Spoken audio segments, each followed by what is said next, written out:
Kain. Galing kami sa Ano Port yun? Baliman at nakarating lang namin dito sa Port ng Camiguin.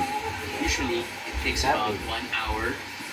Pero dahil medyo rough seas, medyo it took us about Fish. 2 hours. At medyo behind schedule na kami. But Wala. Ano yan?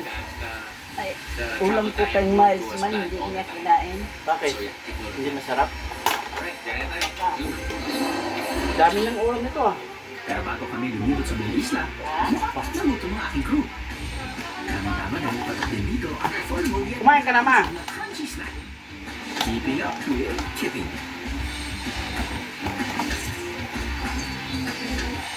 Wow! Ang Kipping, gawa sa kamote na sagana sa isla ng Camiguin. Tapos lalagyan ng chocolate syrup. Ayos na! Kipping touch siya. Kitang-kita naman sa mukha ng aking team na masarap, di ba? Hapakan nito mamaya mga bero. Let's go underwater sa isang peaceful cemetery dive.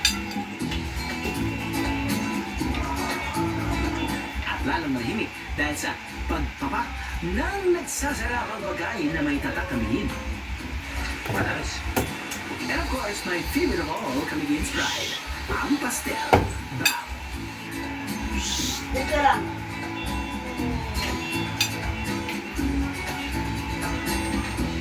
At may iba pa.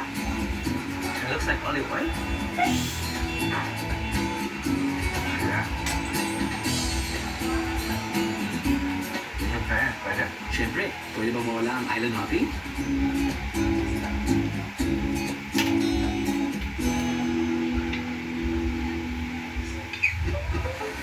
Ayun na may gabi. Sama kayo sa biyahe ko?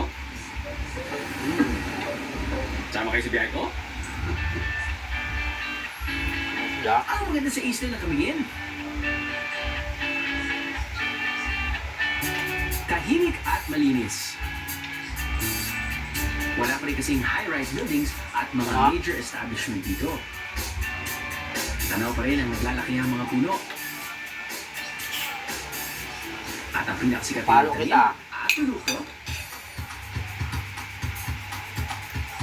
Lanzones, biyahero.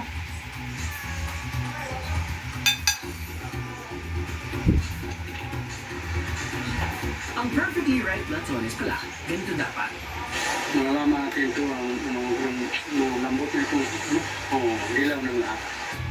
Ang local farm na to ay may mahigit 700 lanzones trees or kaulong. Ang sinabi ng kamulong ay Camiguin Lungkong. Mula sa Thailand ang seedlings na itinatin dito. At dahil longkong ang lanzones sa salitang Thai, tinawag itong kanlong dito. Kuha na Oktubre. Ang kuhan, yung pagbunga ni Gonzales. Ang mataba, yung pag bumunga, matamis.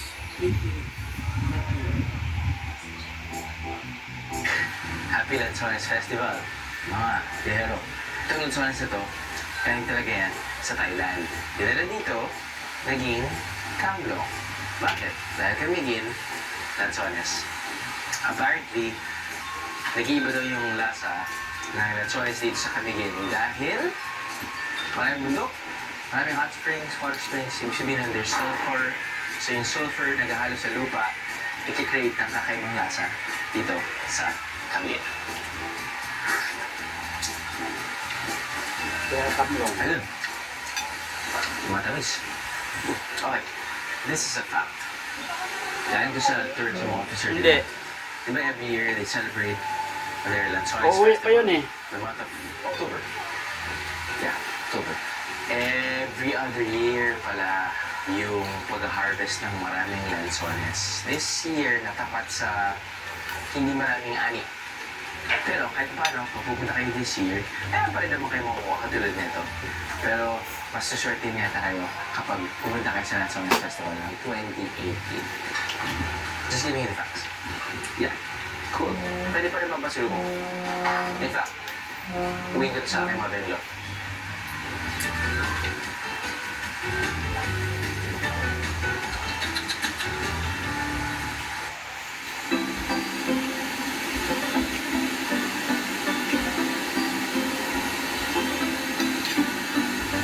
Nakaka-relax din pagmasdan at pakinggan ang pagbagsak ng tubig sa falls, no?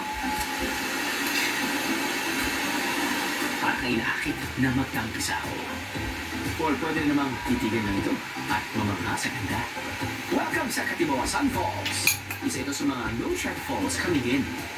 Sa entrance fee na 30 pesos para sa adult at 15 pesos sa mga bata at senior citizen, pwede ka na magtampisaw sa malamig na tubig.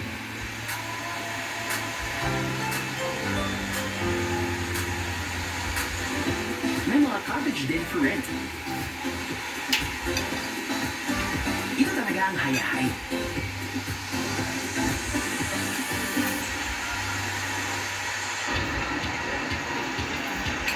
Hayahay sa Bisaya means feeling good.